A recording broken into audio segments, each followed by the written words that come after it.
কিরে সাক্ষী, তুই লন্ডন থেকে চলে আসলি কেন? বাবা আমার জন্য একটা ছেলে দেখো, আমি বিয়ে করব। মালিক দেখি দেখি। কাগজটা তোল। এই ছেলেটা কে বাবা? আরে ও তো আমাদের বাড়ির চাকর রামু।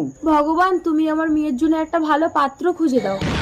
আমি স্বর্গপরী, সাক্ষীর বিয়ে হবে তোমাদের বাড়ির চাকর রামুর সাথে। অসম্ভব, আমি একটা চাকরকে বিয়ে করব। বিধির লিখন কেউ খণ্ডাতে পারে না। বাবা তুমি এক্ষুনি চাকরটাকে ঘর থেকে বের করো। এই রামু, হ্যাঁ মালিক। এই তুই এক্ষুনি বেরো আমার ঘর থেকে। মালিক আমি না খেতে পেয়ে মরে যাব। এই তুই মরলেই আমার মঙ্গল হবে, যা বেরো। আমাকে বিয়ে করবে। পরি কোথায় তুমি? তোমার জন্য মালিক আমাকে তাড়িয়ে দিয়েছে। আজ 2 দিন আমি কিছু খেতে পাইনি। খাবারটা খেয়ে নে রামু, চিন্তা করিস না, ওই সাক্ষীর সাথেই তোর বিয়ে হবে।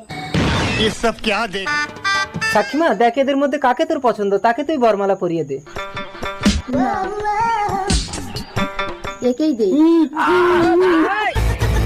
বাবা এরা তো